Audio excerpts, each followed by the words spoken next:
Harold Whitaker had lived long enough to recognize the difference between discomfort and danger. Discomfort was the knee that ached when rain rolled in, the lower back that tightened after a long ride, the stiff fingers that needed a minute before they remembered how to move. Discomfort was familiar. It was a companion you did not like, but you knew how to manage it. This was different. It started as a pressure low in his chest and upper belly, like someone had pressed a heavy book into him and left it there. He tried to ignore it, because he had spent a lifetime learning that a black man who makes a scene gets treated like the scene is his fault. He sat at his kitchen table and took slow sips of water. He loosened his belt one notch. He checked the clock and told himself he would reassess in a few minutes, the way he always did. The pressure turned sharp. Not a clean sharpness either, more like a jagged edge dragging deeper every time he breathed. His forehead dampened. His mouth went dry. His hands became oddly cold while his chest felt hot. He stood to get his phone, and the room tilted just slightly, enough to make him brace on the counter. That small tilt scared him more than the pain. Harold did not do dizzy. He called his daughter, Danielle, because he trusted her judgment more than his own in moments like this. He did not talk in dramatic language. He simply told her he needed a ride. She heard it anyway, that careful tone that meant he was trying not to worry her, and she drove over fast enough to break her usual rules. When she walked in, she saw him half bent at the waist, one hand pressed into his upper abdomen, the other flat on the counter, breathing shallow. She asked him what it felt like. Harold tried to answer and could not find words that matched. The pain did not speak politely. The pain spoke in demands. He could feel sweat on his neck. He could feel a tremor beginning in his thighs. Danielle did not debate. She helped him into his jacket and guided him to the car. Harold did not bring much, just his wallet, his phone, and his old habit of keeping himself controlled. On the drive, he stared out the window and counted breaths. He did not want his daughter to see fear in his face. That was his private thing. By the time they reached the emergency department, Harold's control had started slipping at the edges. The waiting room looked like every waiting room. Bright light, hard chairs, a television that nobody watched, a check-in desk behind glass, a security officer leaning against a wall like he was part of the furniture. Harold walked in slowly, careful with each step, and Danielle supported his elbow. At the front desk, the clerk asked for identification and insurance. Harold handed them over. His fingers were clumsy, as if the pain had rerouted his brain. The clerk asked what brought him in. Harold said chest and abdominal pain that was getting worse. He said he felt dizzy. He said he was sweating. The clerk nodded without urgency and told him to take a seat until triage called him. Danielle leaned forward and repeated that he was getting worse in front of them. Harold noticed the clerk's eyes flick briefly to the security officer. That look was quick, almost automatic, the kind of glance that does not have to mean anything. But Harold had learned that glances can be decisions. Triage finally called his name. The nurse who came out did not greet him like a person. She greeted him like a task. Harold stood and followed her, Danielle close behind. In the triage bay, the nurse asked routine questions with a tone that suggested Harold was slowing her down by being in pain. She asked him to rate his pain. Harold attempted to answer, then stopped because the question itself felt absurd. His pain was not a number. It was a storm. The nurse took his blood pressure and pulse. She watched the monitor. Her expression changed, but not into compassion. It tightened into something that looked like irritation, the way a person looks when a complicated problem enters their shift. Harold asked for help. He asked for something for the pain. He asked if he could lie down because sitting upright felt like it made the pressure worse. The nurse told him to wait. Danielle asked why they were waiting if his vitals were not normal. The nurse replied in clipped phrases about process and availability and protocols. Harold heard none of the actual words clearly because a new wave of pain rose and made his ears ring. Harold shifted in the chair, trying to reposition. It looked, from the outside, like restlessness. Danielle could see his jaw clenched and his eyes narrowed, the way he looked when he was fighting not to lose it. Harold tried to keep his voice even when he spoke, but the pain sharpened his tone. It made it slightly louder, slightly more urgent, slightly less polite. That was enough. The triage nurse stepped out of the bay and returned with security. Not a wheelchair, not a tech. Security. The officer who approached was young, white, with the posture of someone who believed authority was a personality trait. He stood closer than necessary. His eyes did not meet Harold's eyes. They scanned Harold's body the way a person scans for problems, not patience. The nurse said something low to the officer while typing on the computer. Harold heard one word clearly because it landed like a slap. Aggressive. It was not shouted. It was not explained. It was simply placed on him, like a tag on a file. Harold stared at the nurse. Danielle felt her stomach drop. Harold's hands were open, empty, hovering near his abdomen because that was where the pain lived. He was not threatening. He was not yelling. His voice was slightly raised because his body was telling him something was wrong. The security officer told Harold to calm down. Harold tried to comply. He inhaled slowly. He nodded once. He did the thing he had done in 100 uncomfortable rooms. The thing where you swallow your reaction so you are not punished for reacting. He lowered his voice. He said he needed medical help. The officer moved closer anyway.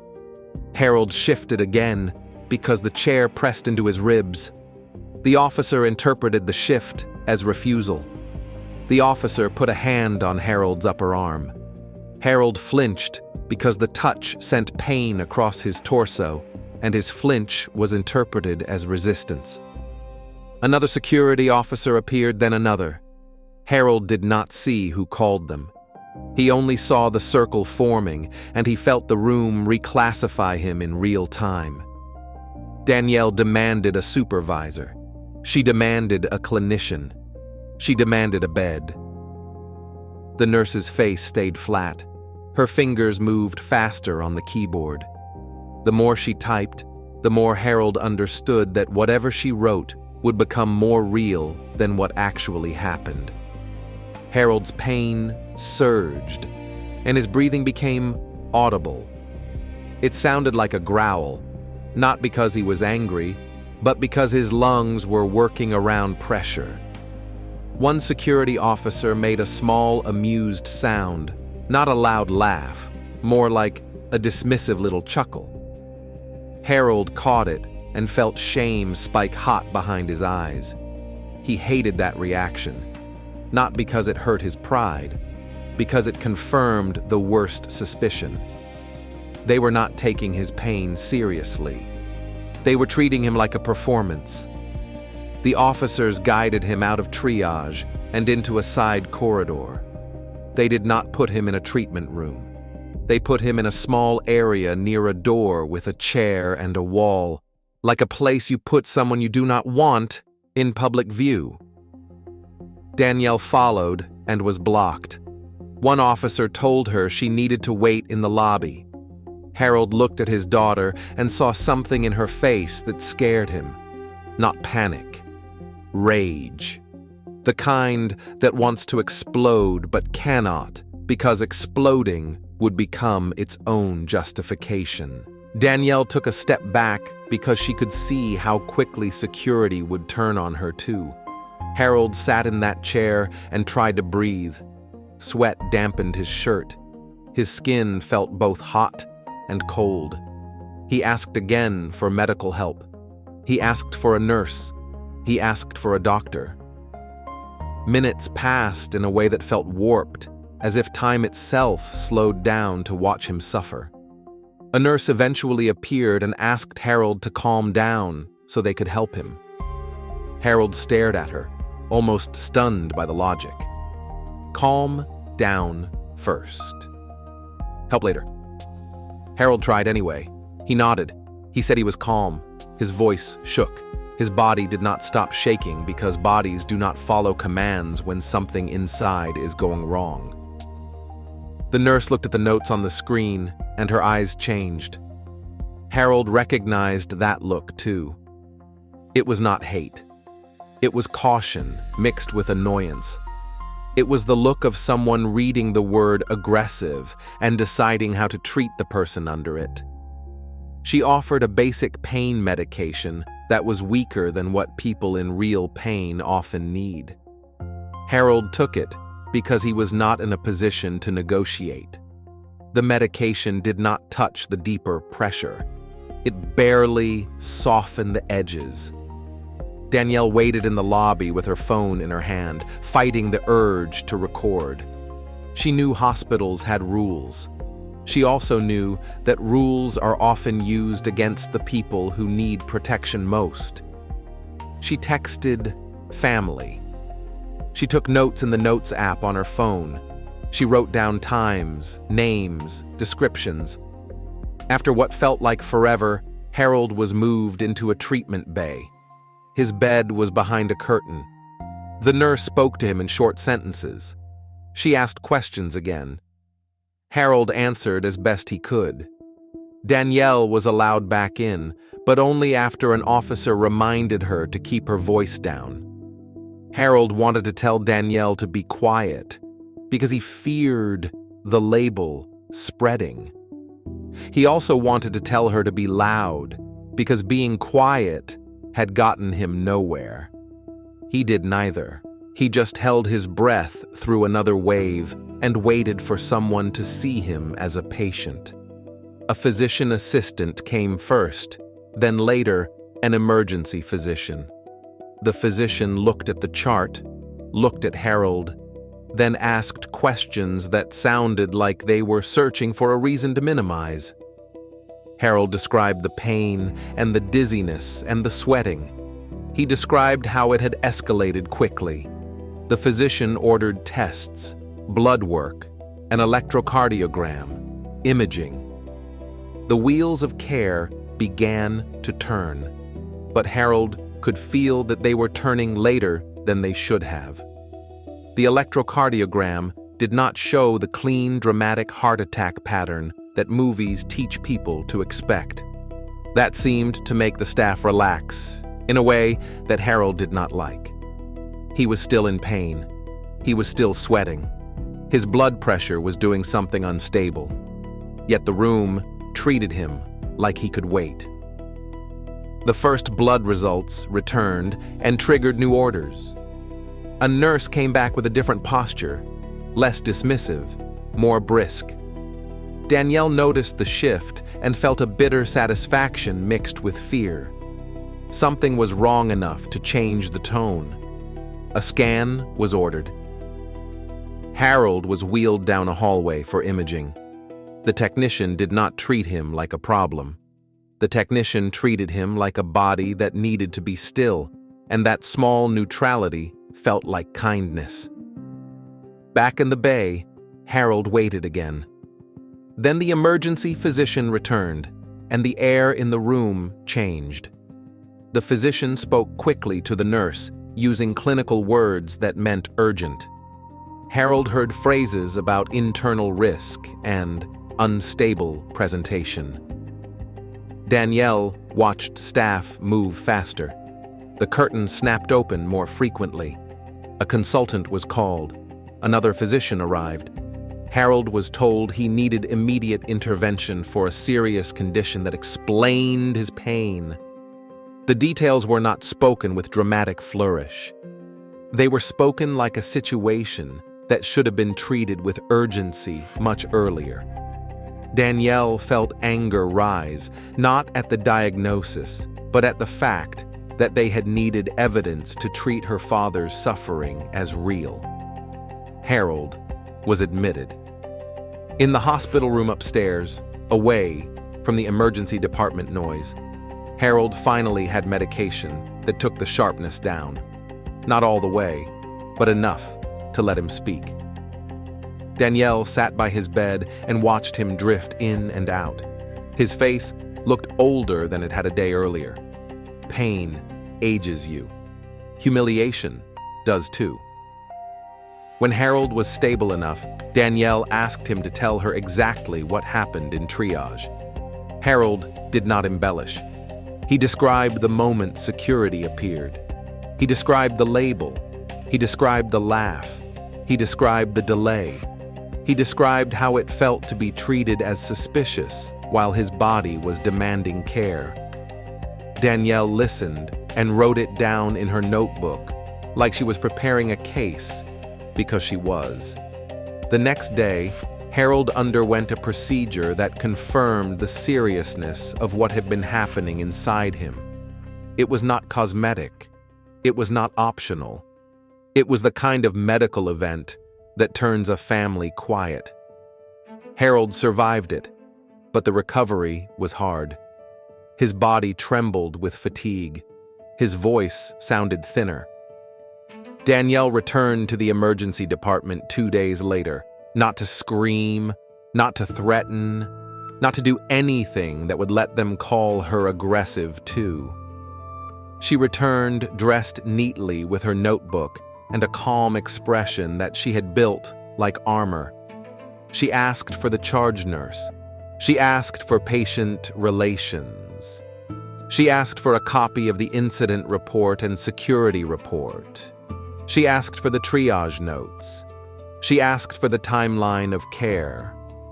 The response she received was polite in the way institutions are polite when they intend to close the conversation. They told her they would review. They told her they took concerns seriously. They told her there was documentation. Then they leaned on that documentation like a shield. They stated that her father had been verbally aggressive and uncooperative. They stated staff felt unsafe. They stated security was called appropriately.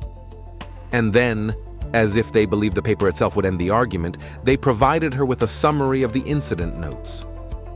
Danielle read them at the desk and felt her blood cool. The notes described her father as pacing. He had not been pacing, he could barely stand. The notes described threatening gestures. Harold's hands had been open near his abdomen because he was bracing against pain. The notes described him refusing to sit. Harold had been struggling to sit because the pressure in his torso made bending unbearable.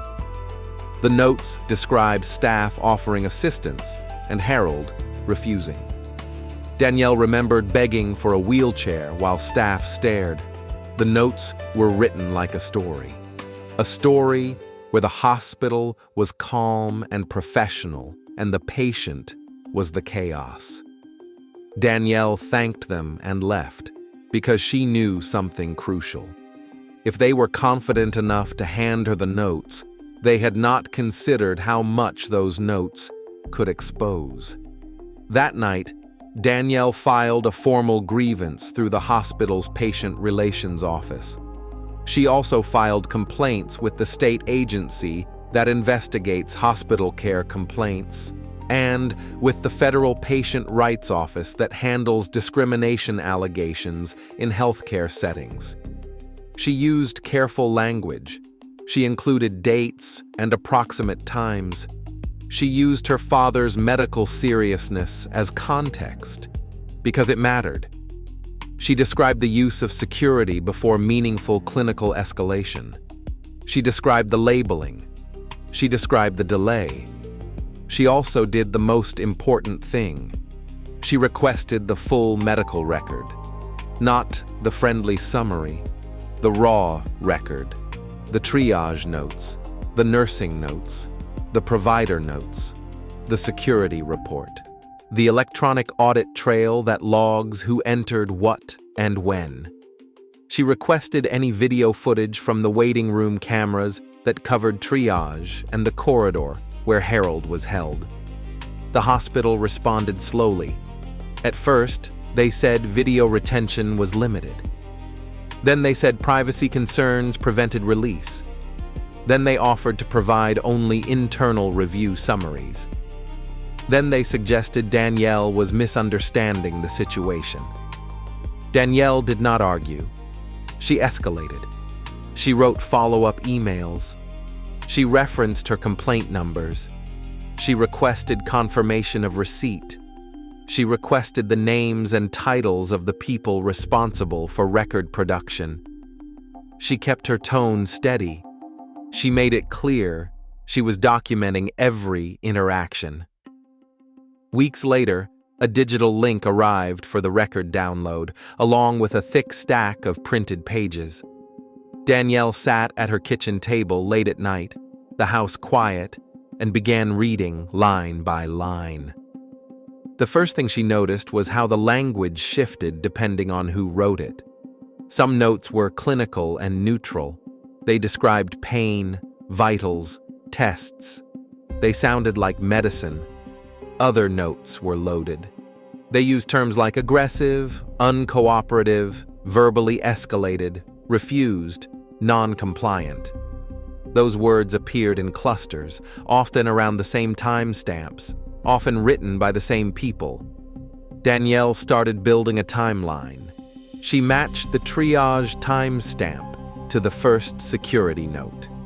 She matched the time security arrived to when pain medication was administered. She matched the moment the first physician note acknowledged severe pain to the earlier incident report that framed the pain behaviors as threatening. Then she found something that made her stop breathing for a second. There were late entries, addendum markers, notes entered hours later that described events as if they were recorded in real time. Danielle knew enough about electronic records to understand what that meant. A late entry is not always malicious. Sometimes clinicians write after the fact because the shift was hectic. It happens. The danger is that late entries also allow narrative adjustment, especially when an incident might become a complaint.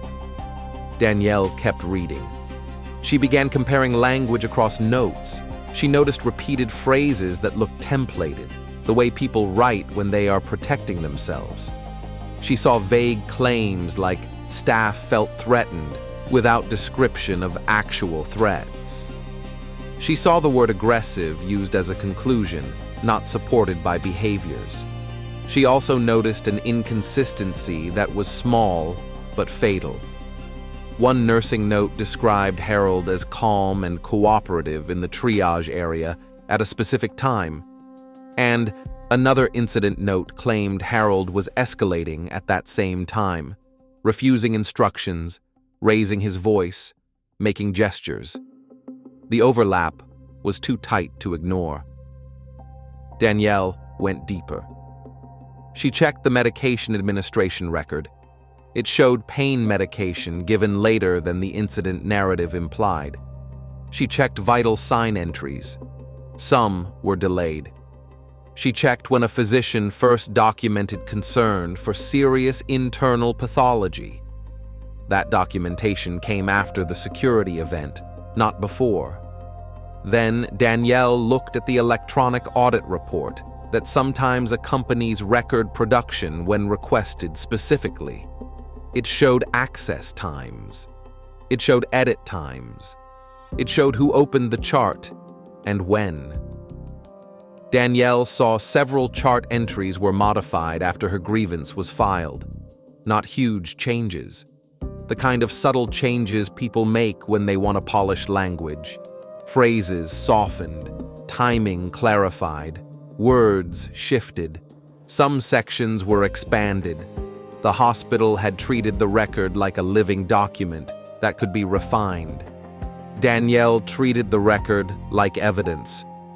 She forwarded the timeline and key pages to an attorney with experience in medical civil rights and patient harm cases. The attorney did not promise a dramatic courtroom moment. He promised that institutions take organized facts seriously. The attorney filed a formal demand for the security report, the original incident report, the internal risk management review, and the video footage. He referenced the complaint filings. He referenced the audit trail. He requested preservation of all surveillance video. He requested the hospital's security protocol for emergency department triage. The hospital responded with a familiar pattern. They delayed. They offered partial documents. They suggested confidentiality. They offered to meet. The attorney agreed to meet, but he did not meet to be soothed. At the meeting, risk management representatives spoke in careful language about safety and high volume and misunderstandings. The attorney laid out the timeline.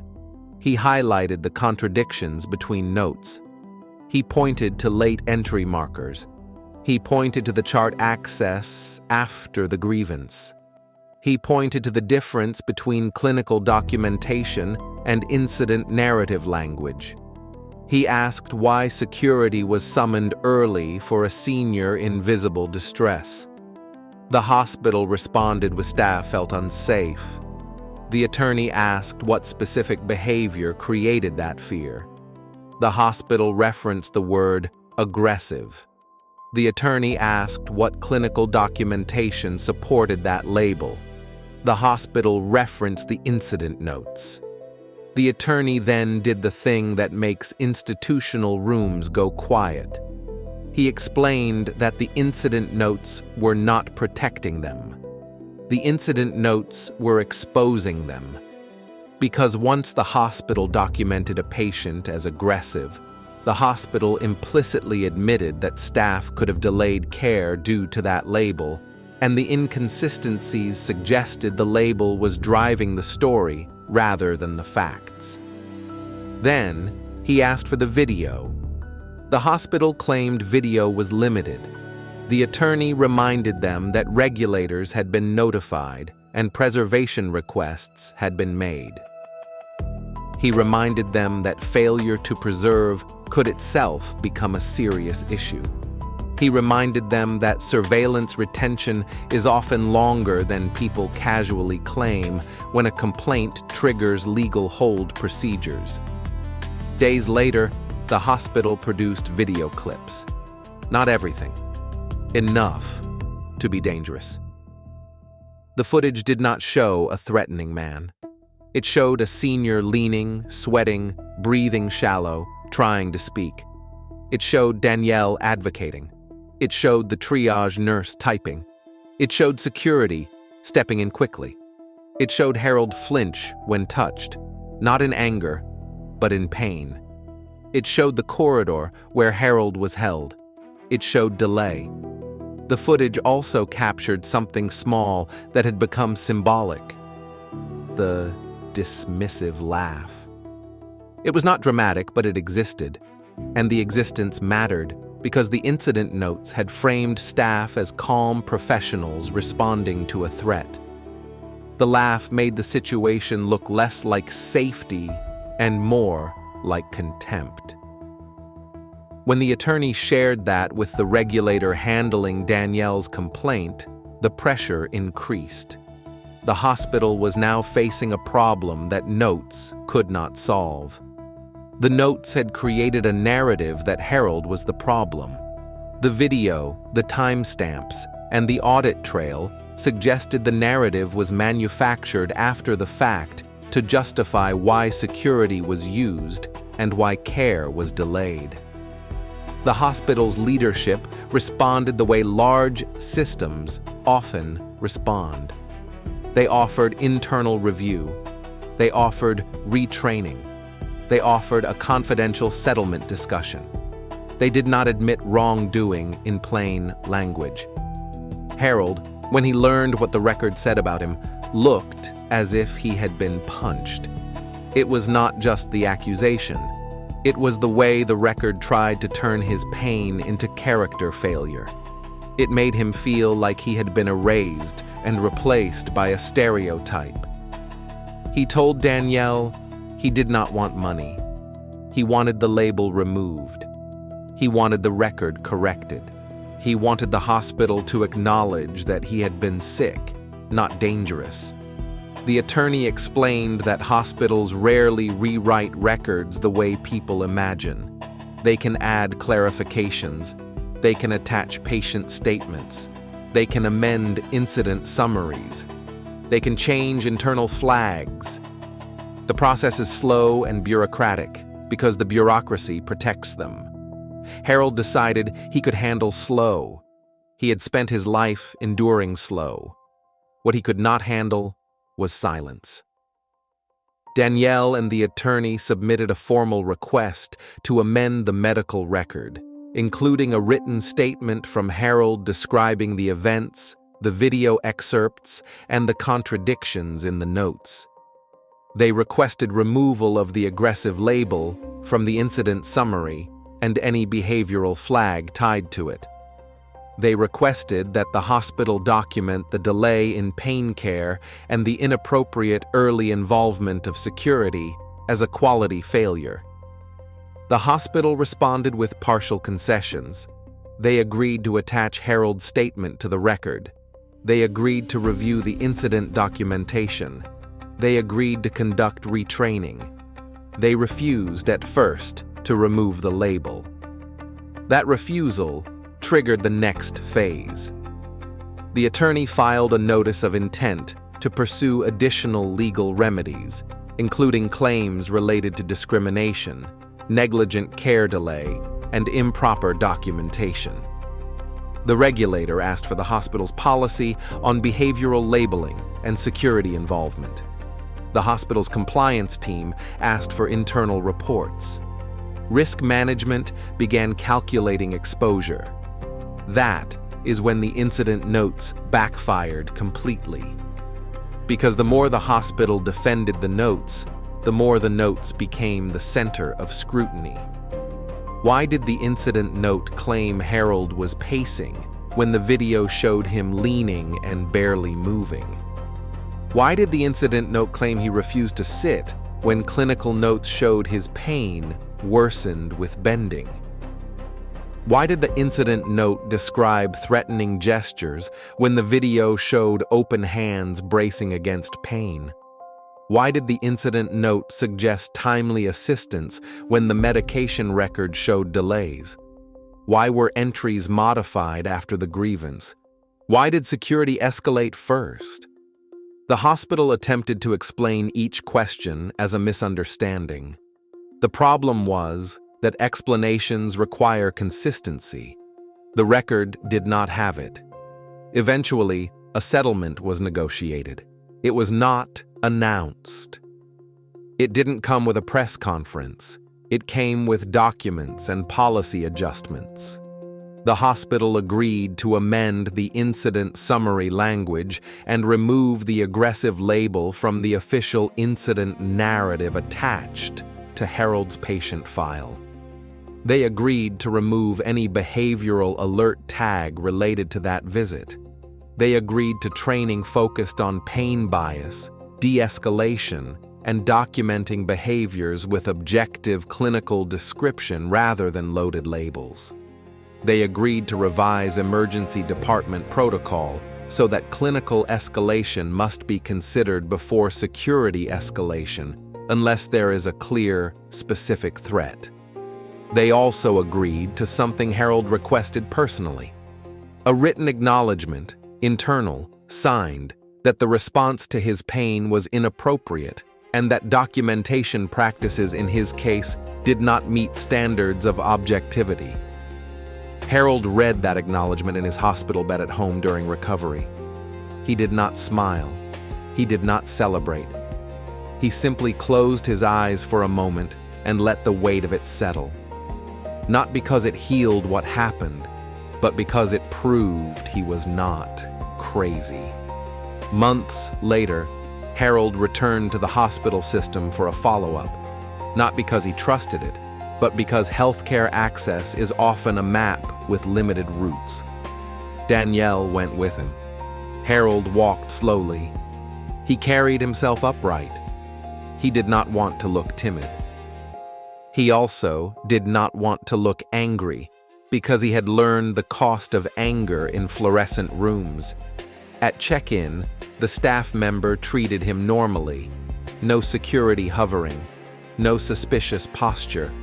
A nurse asked about his pain with a tone that suggested she believed him. Harold answered quietly, and he watched her document. This time, the words felt clinical, not judgmental.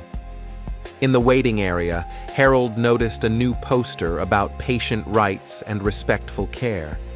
He did not know whether it existed because of him, but he suspected the timing was not an accident. Harold sat down and exhaled. The victory was not perfect. It was not loud. It was not the kind of justice that rewrites the past. It was the kind of justice that stops an institution from using its own paperwork as a weapon the next time a senior walks in with pain and gets misread. Harold had been mocked, labeled, and delayed. The hospital had tried to bury its choices under incident notes, under confident words that made it sound as if the threat was him. Those same notes, those same timestamps, those same edits, those same contradictions ended up turning into the very thing that exposed them. Harold did not win by becoming someone he was not. He won by being precise, by being persistent, and by refusing to let his pain be rewritten into a story where his body was fine and his character was the emergency.